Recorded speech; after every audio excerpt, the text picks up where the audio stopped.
Hoje o nosso cenário está lindíssimo, já em clima de Páscoa, isso mesmo, essa guirlanda linda que está aqui atrás de mim, a gente vai te mostrar o passo a passo aqui no programa. Tem também uma matéria com o Dr. Rodrigo Miller e nós vamos falar sobre transplante de córnea. E tem também mais uma receita e dessa vez é de um creme que você pode estar usando aí pós-sol, depois que você retorna da praia e pegou um solzinho a mais, ele leva apenas 2 ingredientes e um deles é a babosa. Quem vai mostrar pra gente aqui no programa hoje é a Elaine. Ela vai fazer o passo a passo pra gente. Esse é o Espaço News Santa Catarina, a gente está apenas começando. Fica aí comigo. Já iniciamos o programa de hoje falando sobre saúde e o nosso convidado é o Dr. Rodrigo Miller e nós vamos falar sobre o transplante de córnea. Para falar um pouquinho mais sobre o assunto, sobre a córnea, nosso convidado já está aqui, Dr. Rodrigo Miller. Dr. Rodrigo, seja muito bem-vindo aqui ao programa Espaço News. Eu queria que hoje a gente pudesse esclarecer, tirar algumas dúvidas das pessoas com relação à córnea. Uma pergunta que eu já fiz para o doutor foi, eu consigo ver a córnea a olho nu? Então isso aí, uma excelente pergunta, Nelly. É muito legal estar aqui conversando contigo. Falando um pouquinho sobre a anatomia, então, para tentar responder a tua pergunta, a córnea, ela é sim visível a olho nu, ela é a parte mais anterior que nós temos no olho, né? Então, se a gente interpretar o olho como se fosse uma esfera, né?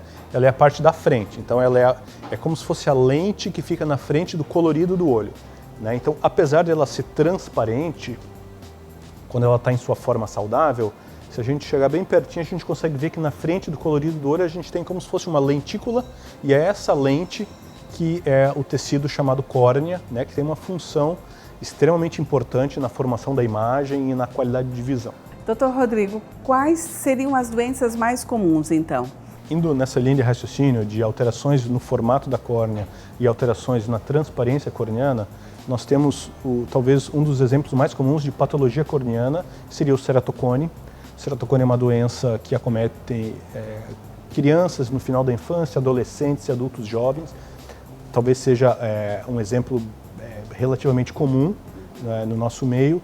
Doenças que geram alteração na transparência seriam distrofias de córnea. Acomete normalmente pessoas mais velhas e isso gera também uma consequência muito importante na qualidade visual.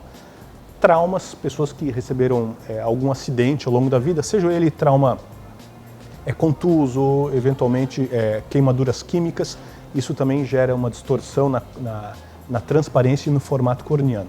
Talvez esses sejam os principais causadores. Um que não menos importante seriam as infecções, né? Então, situações em que a gente tem um crescimento de uma bactéria ou de um fungo e essa infecção, ela também distorce a anatomia normal do olho. No primeiro tema, onde que o doutor fala sobre o ceratocone, né, que atinge aí as crianças, de que forma e qual seria o tratamento? Isso, então o ceratocone tem uma relevância muito grande, porque é uma doença insidiosa que começa de uma forma leve e ela vai progredindo de forma lenta e realmente o fato de começar na infância ou na adolescência, num momento tão importante da formação, o diagnóstico tem que ser precoce para evitar com que essa perda visual seja de forma muito importante. Existem algumas formas de tratamento, né? O uso de óculos ou de lentes de contato nas fases mais iniciais. Existem alternativas cirúrgicas para casos em que a doença está em progressão.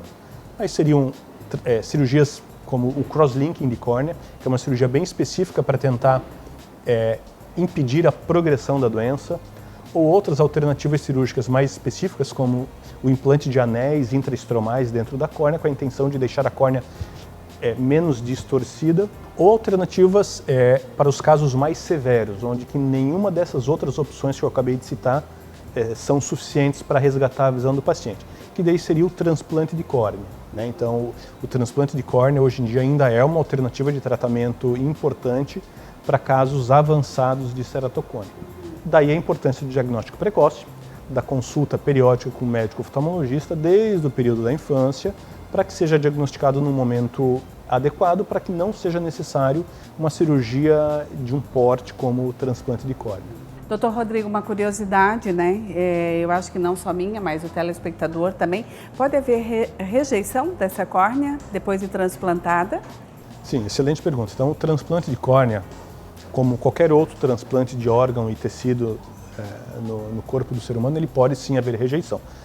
A córnea, de forma específica, ela tem o menor risco de rejeição de todos os tecidos transplantáveis. Isso porque ela tem o que a gente chama de privilégio imunológico. A imunidade dela funciona um pouquinho diferente, porque ela não tem suprimento sanguíneo.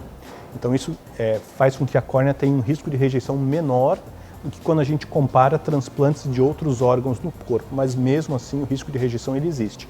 E o risco de rejeição do transplante depende muito da técnica que é utilizada cirurgicamente, né? Hoje em dia, com o aprimoramento e com as técnicas mais modernas, existem recursos que fazem com que algumas alternativas cirúrgicas gerem um risco de rejeição menor, né? Cirurgias com menos pontos, cirurgias em que o tecido transplantado possui uma menor quantidade, então isso vai acabar gerando um estímulo imunológico no paciente menor.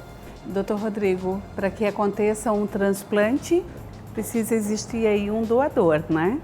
Como é que funciona essa parte, então, da doação desse órgão? Exatamente. Então, o transplante de córnea, ele necessita da doação de uma córnea de uma pessoa que veio a falecer. Então, a gente não pode esquecer que, na verdade, isso é essencial, né? Então, no Brasil, com a nossa legislação vigente, a decisão de permitir a doação de órgãos e tecidos é feita pelo familiar da pessoa que veio a falecer. Então, é muito importante que a gente converse na nossa casa, que a gente informe os nossos familiares e pessoas próximas da importância de que nós queremos ser doadores e porque essa tomada de decisão vai ser feita pelos nossos familiares no momento em que nós virmos a falecer. E isso é extremamente importante não só para a córnea, mas a doação de outros órgãos, né, que existem uma fila de espera no estado de Santa Catarina, a nível nacional. Uma córnea, digamos, de um adulto, ela pode ser usada numa criança? Como é que funciona essa parte? Pode se explicar um pouquinho para a gente?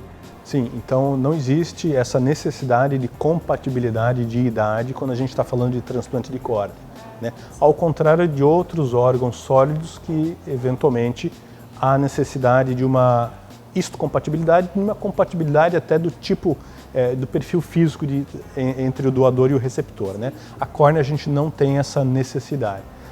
Os critérios para que seja permitido a doação de órgãos se baseiam mais em critérios técnicos, na qualidade celular daquela córnea. Isso tudo é feito no banco de olhos, existe uma central de transplantes que faz toda essa regulamentação e essa análise. Então, quando uma córnea ela vai para a doação, ela criteriosa avaliação técnica e é uma córnea saudável que pode ser utilizada em qualquer receptor que esteja aguardando na fila de espera. Doutor Rodrigo, o doutor consegue me dizer mais ou menos quantos transplantes então de córnea são realizados aqui na nossa região de Blumenau? E o hospital, né, ali de vocês também tem uma parceria bem bacana com outro hospital aqui de Blumenau. Conta um pouquinho pra gente. Então, os transplantes que são inscritos pelo Hospital Santa Isabel são todos realizados pelo Sistema Público, o Sistema Único de Saúde. No ano passado, no ano 2021, nós realizamos 55 transplantes de córnea com essa parceria Hospital Santa Isabel e Hospital de Olhos de Blumenau. É um número que cresceu bastante nos últimos anos. A gente vem atendendo toda a região de Blumenau, não só a nossa cidade, mas a nossa micro-região do Vale do Itajaí.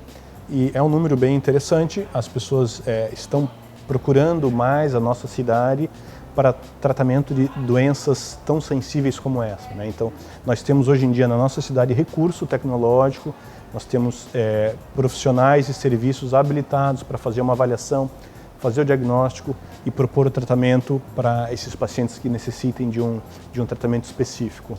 Doutor Rodrigo, muito obrigada, né, por esclarecer, por tirar aqui as nossas dúvidas. Está vendo só, você que está nos assistindo, não precisa ir para outro estado. Blumenau aqui tem uma referência em atendimento oftalmológico. Muito obrigada, adorei. Eu que agradeço, foi um prazer. Obrigada. Agora eu vou tomar uma água, vou tomar um cafezinho e a gente volta já já com muito mais Espaço News.